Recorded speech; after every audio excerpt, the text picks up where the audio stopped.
Welcome to episode 10 of the XDI Experience Show. Each week we bring you thinking across people performance, innovation, engineering, and smarter manufacturing for the fourth industrial revolution.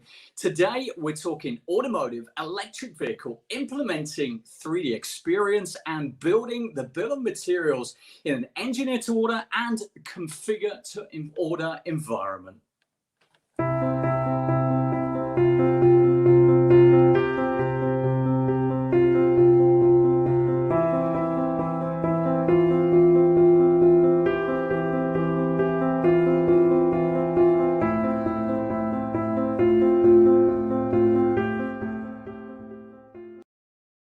Good evening, India. Good afternoon, Europe, and good morning, United States. There's a comment section below. Please make them. Ask questions, because truly contextualizing what it is we're talking about to your environment is what this show is all about. Today, I am joined by a neighbor, a 28-year PLMer, a multi-industry expert, fresh off the back of a 3D experience implementation with one of the longest standing electric vehicle companies. Welcome to Andreas Lindenthal. Ready, set, go.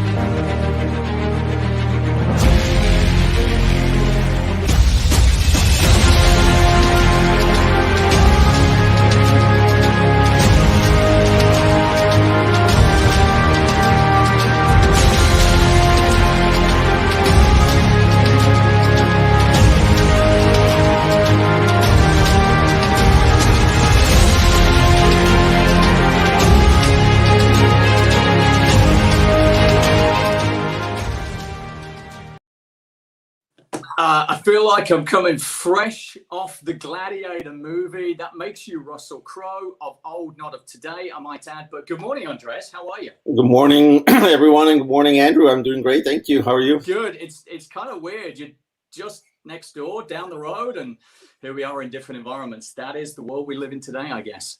Yep, that is the world of COVID, indeed. You bet. Today we are going quick fire round, understanding what you've been through over the last few months in electric vehicle and product lifecycle environment, the difficulties you faced, and with the learnings that you came out with. At the end, we're going to spit it out to our audience to grab some questions. So please, everyone, get on those comments. Please ask questions as you think of them, ask them, and we will pick them up either during the course of the show, at the end of the show, and if not, right after, we'll be into that comment section and answering back to you. Andreas will be there with us doing all of that. That's great. Sure. Andreas, this is something that you and I have been wanting to do for quite some time. We never got quite to it. I am glad we're doing it right now. For sure. Let us jump in with our quick fire round. We're going to give you 4 minutes to get through 4 questions to stop the clock. BOM, 3DX, PLM, and COVID, all in the same questioning. 2, 1, let's go. Andreas, what are your top 3 biggest challenges in an ETO environment? Well, I would say, accurately identifying the effort and the time to delivery and the ultimate cost of the product, because at the time of the order, the product is generally not fully defined, and there are parts of the final product that need to be developed. Mm-hmm. That's one.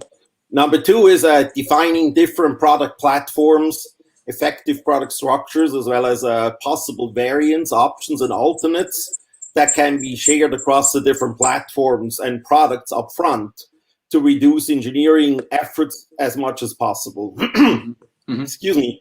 The goal is to define what I would call an 80% BOM that consists of as many existing variants, options, and alternates as possible that can be selected at the time of the order, and only leave about 20%, or ideally even less, that need to actually be engineered after the order is received. Yep. And then the last point would be identifying and managing long lead items. These usually determine the overall delivery time. Hence, they should be sourced as soon as possible after the custom order is received.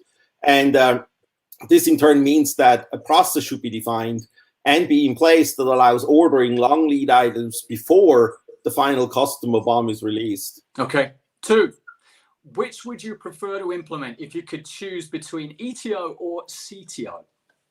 CTO, if it's possible, clearly to define all configurations options up front, because it's easier and faster when an order is received. In an ETO environment, there are always these uncertainties that need to be worked out before a product can be manufactured and shipped, which of course can affect delivery cost and time. On the other hand, of course, a CTO environment is less flexible, so a customer is limited to the configuration options that are defined at the time of the order. Yep. Okay. 1 BOM or multiple BOMs? Yeah, that's always a major point of discussion in every PLM project. But my experience is that using multiple BOMs is generally not only advantageous, but necessary. It allows manufacturing engineering to plan the production using the manufacturing BOM, while engineering is still working on the EBOM. It also allows to create multiple BOMs for different manufacturing locations that are, different from each other. And it ultimately allows having a customer-specific service BOM or XBOM for every vehicle for product maintenance that keeps track of all changes of a specific product in the field. Yep. Got it. Okay. And last question, 1.25 minutes. In installing a collaborative platform such as 3D Experience, do you prefer now to work from home or on site? Well, until about 4 months ago, I would have said that on site. And I might even have added that it would be very difficult, if not impossible, to do an entire PLM implementation project completely remotely. Yeah. But having now gone through this experience, having implemented a complex PLM project basically from the beginning to the end, so from design, deployment, go live, etc., with everyone working remotely, I'd have to say that if the right tools are in place, good online meeting tools, instant messaging tools, etc., and if people are willing to work that way, it can absolutely and successfully be done remotely.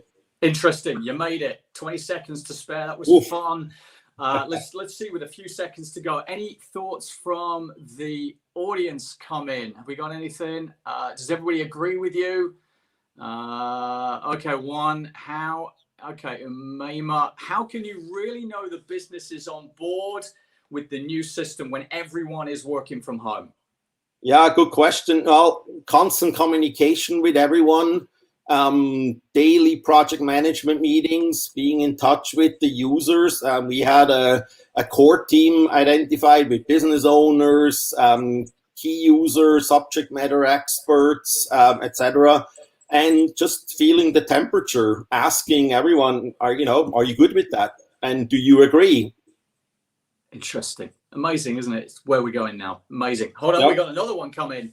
How do you establish the digital thread between EBOM, MBOM, and SBOM? Thank you, Mohammed. Much appreciated. Do you want to pick that up now? I think I'm going to defer to a little bit later because I think we're going to talk about that a little bit later. Mohammed, stick around. We're going to be back to that in probably 15, 20 minutes. Appreciate you sticking around. Thank you. Okay, let's move on to the main discussion, the main Q&A.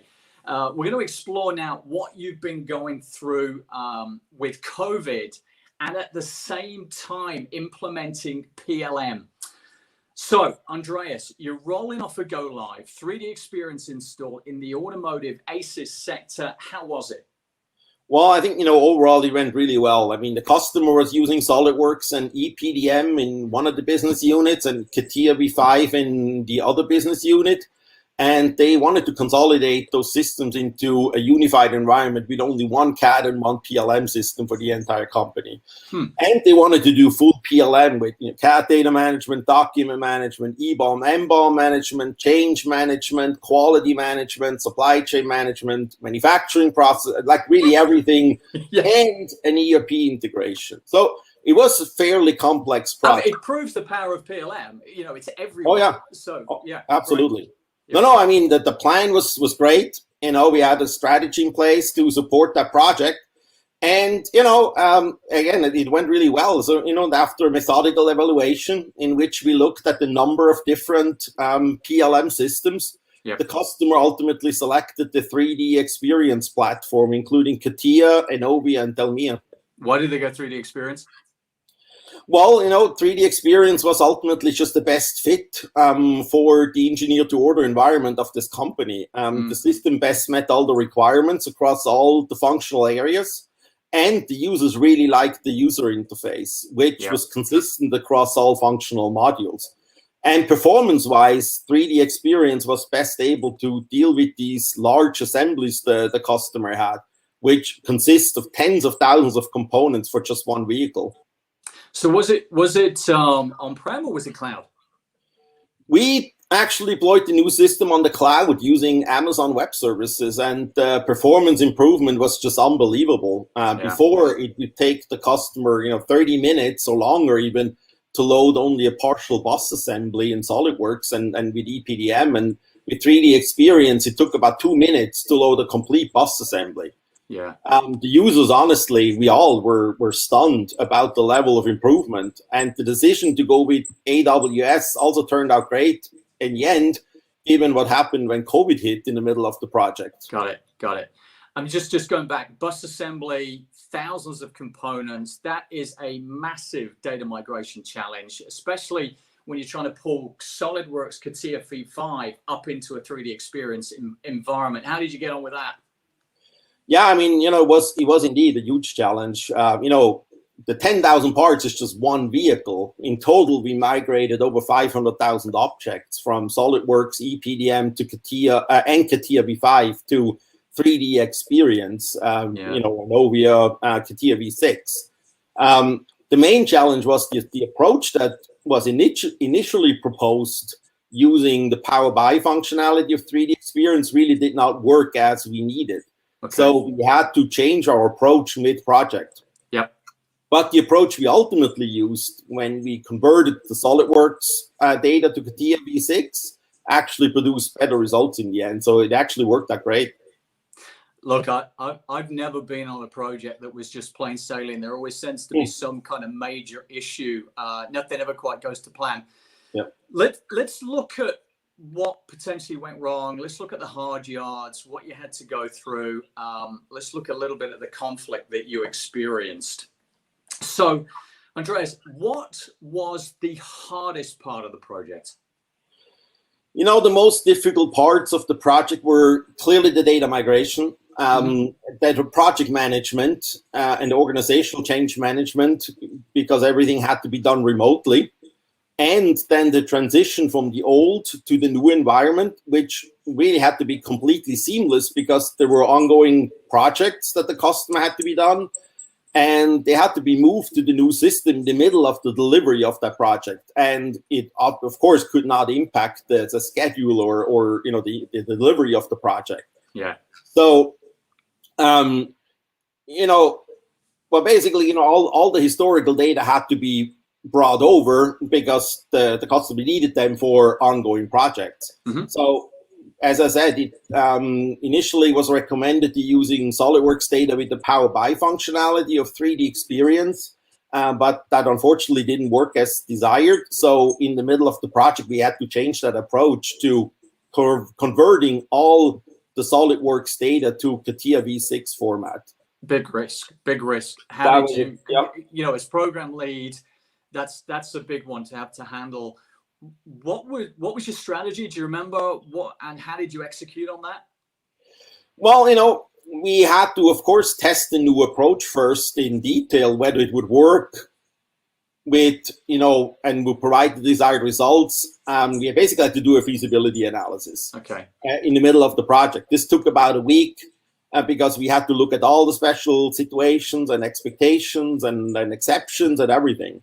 And then we had to re-baseline and replan the entire project because, of course, we had to do some additional data migration, testing, etc., with the new approach. Yeah. And then, of course, we had to get approval from the business and from management.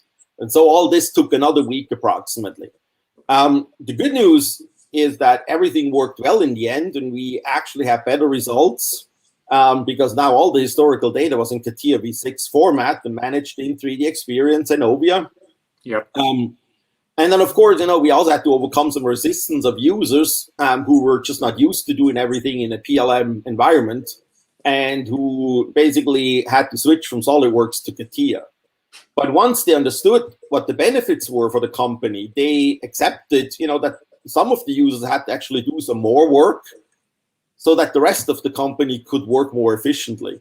In the middle of a project, a 1 week turnaround on schedule, that's no mean feat. That's pretty good going, I've got to say, as well as then kind of shifting the SolidWorks move fast, a little bit looser than the standard CATIA type of guys. So that's a big people change management issue, especially in the middle of COVID as well. Yeah. Most projects at this time were stopping dead in their tracks. How did you get through all of that? Well, that, of course, was a challenge. As I said, we were about halfway into the project, so we actually had just completed the second of 6 sprints when the states basically imposed this stay-at-home order. Yep. So, everyone was basically stuck at home. Yep. Fortunately, we had earlier made the decision to deploy on the cloud. That helped a lot because everything there was already virtual. And then the bigger challenge really was that from that point on, obviously, all meetings, the design, development, testing, training, everything had to be done remotely. Yep. So, we made an assessment whether it was possible and asked the core team in the business if they would be okay doing everything remotely. And they said yes. So we did it, and it worked really well in the end. And we had this part did not cause any delays in the project. Good going. Okay. Yep. I really want to talk bill of materials. Your approach to that. And so, what was your approach to the BOM build? Did you go one? Did you go multiple? Do you have a C BOM, S BOM, E BOM, etc., etc.? Tell me about it. Well, we had multiple BOMs. So given the need that the customer had to do things in parallel, meaning release part of the BOM to manufacturing while engineering was still working on the design of the remaining BOM, of the engineering part of the BOM, we decided that we would go with a separate E BOM and M BOM. Yeah. And the M BOM basically specific to each manufacturing facility. We also decided to have a customer-specific BOM or a service BOM for each vehicle, just to ensure that we would or could keep track of the configuration changes for each vehicle when it was serviced in the field. Yeah, I mean, I guess the whole synchronization, the massive change management exercise you would have to go through, going with a single BOM would have been pretty much out of the question, step too far, I guess. Well, there's often the desire to have only one BOM to avoid problems with synchronizing the different BOMs and make change management easier. And we actually looked at that, whether this would be possible for the customer. But from a business point of view, it made just no sense. The benefits we had from having different BOMs, an E BOM and an M BOM and service BOM, just far outweighed the benefits of having only one BOM. And I also want to clarify, we did implement the unified product structure or UPS of 3D Experience, meaning the different BOMs share basically the same components. And we are basically just creating different BOM views of the same product structure. And then in addition, 3D Experience has all the great tools to make it easy to create and manage the different BOMs, keep the items in sync, and change them all together if needed. Got it. So no plans to move to a single BOM in the future then? No, not at all. No, really. The approach we chose is the best for this customer. It allows them to do things in parallel, finish engineering of the vehicle while the configured components are already being released to manufacturing. And it allows them to manufacture the same vehicle at the various locations that they have in different ways, because the machines are different, the assembly lines are different. And also, of course, it allows them to keep track of the different vehicle configurations as they're being serviced. Yeah, makes sense. Okay, so let's talk learnings. What did you learn, and what are your firm rules for the future? Well, for one, with good project management, good organizational change management, and good project management and collaboration tools, it is absolutely possible to implement even a complex PLM project entirely remotely. Of course, it's important to have a proven implementation methodology to complete the project more efficiently and keep things on track. But yes, it absolutely is possible. I get that, but how do you keep everyone in a kind of a tight ship, all on the same page, all heading in the same direction, and zero politics? Well, there's always politics, but I think the key was, number one, great communication, very good organization of the projects. And we had a core team consisting of business owners, subject matter experts, just different team members, data migration experts, etc. And then we had daily project management PMO meetings. We had weekly status meetings where we basically communicated everything with the business, what was coming up, so everyone knew what they had to do. Yep. It just requires really, really tight project management. Got it. Okay. What other rules? Any others? Well, two is, deploying a complex PLM solution on the cloud is certainly not only possible today, but probably even preferable. Even if there are large assemblies and huge data volumes involved. Certainly something that I learned out of that project. Interesting. Okay. Anything else? Data migration is clearly one of the most challenging parts of a PLM project. It is critically important to do a very thorough analysis of the existing data and to test the selected approach really basically all the way through, just to make sure that it works for all the data. Yep. So, don't believe anyone if they tell you it works. Test it with your own data to see for yourself that in fact will work. Just from everything you've said, it sounded like this is a total agile sprint program. Did you use any kind of waterfall approach to this? Yeah, our implementation methodology basically has 5 stages: plan, design, build, test, and deploy. But then within the design, build, and test, we have an agile approach where we go through a variety of sprints. So you blended it basically. Yes. Yep. Okay. Any other hard and fast rules to take it forward here on in? Yeah, I would say clearly plan in some reserves from the beginning, both in the schedule as well as the costs. Every complex project, as you said, will face some unforeseen challenges. And in this case, it was COVID and the data migration. Fortunately, we had these project reserves planned in from the beginning, and they allowed us to absorb basically the impact of these issues and complete the project successfully. Great. Good. And then lastly, I clearly would also say that work with an experienced partner who has successfully completed a PLM project of a similar complexity before and has been around the block a few times. This will clearly help to move the project forward, even if there are such challenges. You bet. Okay, last question. And you may have already answered it, but there may be some additions. So if you could wind the clock back, do it all over again, what would you do different? Well, again, the data migration, that was a huge challenge, and really just look from the beginning at all the data and test it thoroughly before you decide on an approach.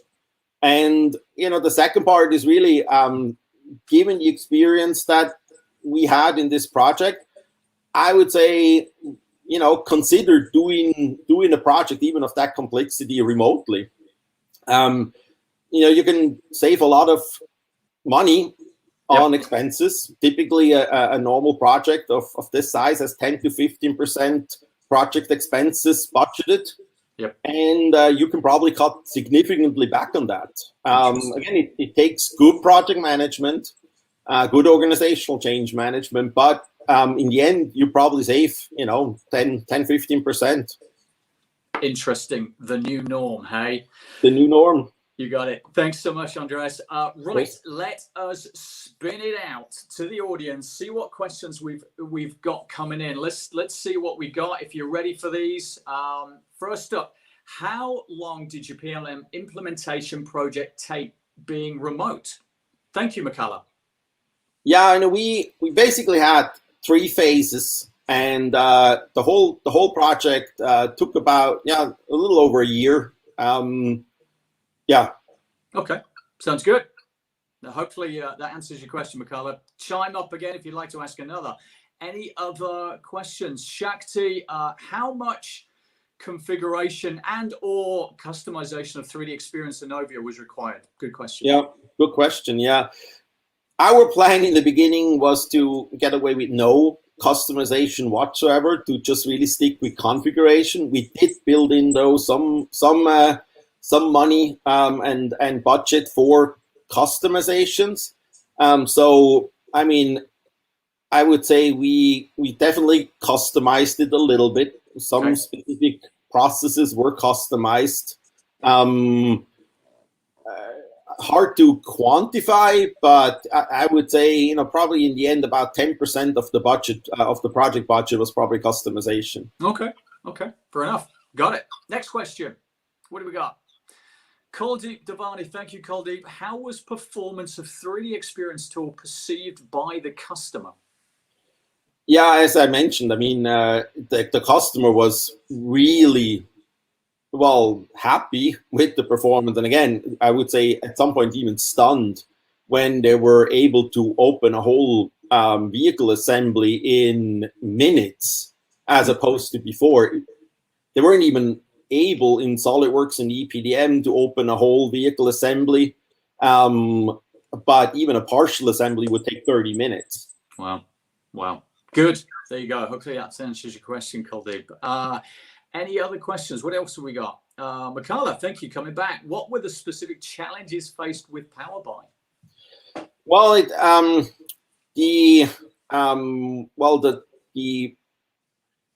migration tool did not work as desired. So we just couldn't really get the desired structure into Innovia. So that was a problem. And then the other problem was, once we were in Innovia, we could not change the PowerBuy assemblies. So even though we had an assembly structure in Innovia, if it was a PowerBuy or SolidWorks structure, you could not change that anymore. Okay. So that was a problem going forward, obviously, because we had to make changes to existing BOMs. Yep. So that was one of the big problems that we discovered, and then decided to go a different way. Yeah. And especially you had a lot on your plate. You were moving at speed. You've got customer, individual, EBOM, MBOM. So yeah, challenging. Okay, got it. Yep. Next question. Shankar, thank you. Was component criticality matrix solution established as part of your implementation? And if yes, how the criticality is maintained and traced for components? Okay, can you explain what you exactly mean by component criticality matrix? I mean, I can probably imagine what it is, but can you explain? Maybe you take a bit of assumption while Shankar redrafts slightly his question. Shankar, if you could do that, that would be appreciated. So let's pull. Yeah. Go ahead. Well, I know, Shankar, if you're talking about 80% of the or like 20% of the components are used for the most part of the project. Yes, absolutely, we did that. Yes, we clearly identified which are the critical components of the vehicle. And focused on those first. Yeah. Okay, good. Shankar, keep going. If you want to give a little more definition to your question, go right ahead. If not, what's the next question we got? Cody, welcome back. Can you please elaborate a little more on unified BOM versus multiple BOMs? Okay, yeah. So 3DX has a new concept of what's called unified product structure. And basically, it is a product structure where all the components are basically included that are part of this product. And then you just look at it in different ways. You look at it in an MBOM view, and you look at it as an EBOM view. But it's really the same component that is on all product structures. So if you change the component here, the change automatically goes through to all the different BOMs. Okay. Hope that answers the question. Good. Fire again. If not, let us know. Next question. We have some more. David Beadle. David, thank you. Did your BOM approach across engineering, manufacturing, and service include software revisioning, including SOA updates? We only managed executables as part of the BOM. So no, we did not do software revisioning in a sense that as part of software development, no. But if there was a new executable, that of course had a new revision, and that was attached to the BOM. Yes. Got it. Good. Next question. John Mitchell. Thanks, John. I always find it unhelpful to call a project agile when it's essentially waterfall. Really enjoying the other aspects, however. You want to comment on that? Sure. Yeah. It's an overused term. I'll be honest, it is. Yeah. Yeah. Well, as I said, it was a mixed approach. It clearly it wasn't 100% agile. I think the reason for that is also that in a large project like this, I think it's important to do the planning and the part of the design up front. Yeah. That you understand what the overall architecture of the solution is going to be, that you're not getting in a situation where you're 3/4 through the project and then you do another sprint back then, and all of a sudden you determine that something you need to do back here actually affects everything that you already did before. So I think that's why it's important to do at least the high-level design up front, and then you go into the more detailed design as you go through the different sprints. Yep. Very good. Okay, next question. John, what would you think that working remotely extends the length of the project? In our case, it did not, no. The only thing that for us affected the delivery of the project schedule was the data migration that we basically, again, had to change the approach. But yeah, the fact that we had to work remotely did not affect the project schedule. We stayed on that same schedule, whether it was remotely or not. Interesting. And by the sound of it, the business were pretty happy, and the users accepted it, and they're using that system, and they're happy with it. Yep. Yeah, okay. Very much so. Yeah. Yeah. Okay. Very good. Next question. Cody, back. Thank you. Please share your experience handling, managing software parts, if any. Thanks. Well, as I mentioned, we just managed software executables, so we did not manage the software development itself in Innovia. We just basically, the executables were then managed as objects as part of the BOM, or a part basically as part of the BOM, and revisioned. If there was a new executable, then it would be revised and added to the BOM as part of a normal change process.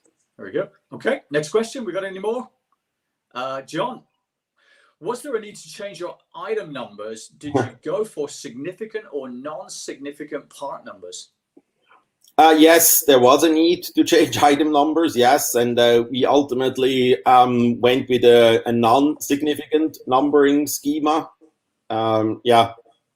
In the beginning, it was significant, but it was the better approach. Yep. Okay. Any more questions? Andy, welcome, Andy. When migrating legacy parts out of SolidWorks, did you validate them or a proportion of them in the CATIA to ensure that there was no migration errors? Yes, of course. Yeah, of course we had to do that. Yeah, we did both. We validated them, in SolidWorks first. Of course, not all of them, but a cross section. And then, of course, after each test migration, we looked at the quality of the data and looked at, were they geometrically correct? Were all the features there that were in the original one? Yeah, just everything really. Yeah, we had to do that. Good. Okay. Any other questions? Have we got some more? Shankar, welcome back again. Sorry, I was pointing more towards, I don't know if you recall his previous question. Sorry, I was pointing more towards identifying and defining from a designer perspective in PQAP process.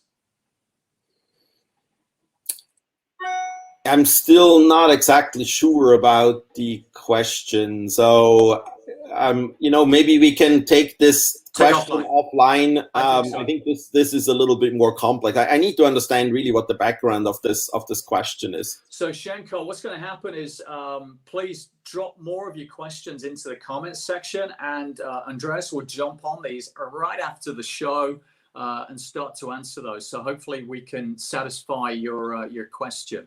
But thanks again. Yep. Any other questions? Maybe the last couple. Nilanjan, were the integrations to other upstream and downstream systems included in implementation? Well, ERP, okay. la, la, la. Well, as I said, the ERP system, yes, was integrated. And the plan is in the next phase to also then, well, actually, we will have to most likely completely re-implement the manufacturing execution system, MES, and then integrate that as well. Yep. But currently that was not done. Okay. And then, of course, CAD is integrated. If that, would be considered upstream, yes. Into 3DX or up into ERP? Yes. Okay. Yeah. So basically, everything goes from CATIA. Obviously, the product structure goes into Innovia, and then from Innovia into the ERP system. Got it. Okay. Very good. Let's pick the last one, maybe two questions. What do we got? Mikala, welcome back. I assume there was an ERP integration. What was the ERP software and how was the integration done? Was it to point or through a middleware? I think you were saying you hadn't quite concluded that yet. Was that right? No, the ERP was done, and that's Oracle manufacturing. It was a point-to-point integration. Okay, got it. Alrighty, let's pick last question before we jump into the feed after the show. Mikala, did you use any specific tools for CAD conversion from SolidWorks to CATIA? If it was done manually, I believe the efforts would have been huge, that's for sure. Yeah, manually, obviously, that would not be possible. Yes, we used, in the end, we used the software from Elysium that basically converted first the data. It was not easy. Basically, the Elysium software converted the data from SolidWorks to CATIA V5. Okay. And then we had to convert everything from CATIA V5 to CATIA V6 with the Dassault migration tools. Perfect. Good. Go on. One last question. I hope you're okay with that, Andreas. Oh yeah. Hey, keep it going. One last one. What we got? Anything? Maybe we haven't. Oh, hey. Oh, no, here. One here from Keanu. Did you integrate? I think we probably already handled that. Did you integrate CAD through to ERP? I think you've answered that one. So yes, we did. Yeah. We're good. Thank you, everyone. Please keep the questions coming in. Keep dropping them in the bottom. We're just going to say thanks to Andreas for joining us on the show. Before I round it up at the end, tell you about next week. But thanks again, Andreas. That's been really good. Really enjoyed that. Congratulations on your successful go live, of course. And thank you. To subsequent phases. Yeah, it's always fun to have another successful project. That's of course that's great. And thank you for the opportunity to be here with you. Pleasure. Thanks again, Andreas. Thank you. Okay, ladies and gentlemen, before we go, let's just tell you what is coming up next week. Next week, we are talking aviation sector, a sector that has been decimated by COVID. How are we going to get people back in the air? What should airports and airlines be doing to restore confidence to fly, and how 3D visualization can help that process? Yes, next week, I am joined by a great group from Dassault, from the US, from Germany, from France, the global lead of A&D aftermarket, a hugely experienced group of experts with many years at Airbus, at Sabre. In fact, we've got a collective 60 years in aviation on the show. They'll be with us for our first high-speed panel discussion around getting us back in the air as soon as we can. You're going to see a trailer in a second, but in the meantime, have a great few days ahead. Thanks for joining us. Have a great one ahead.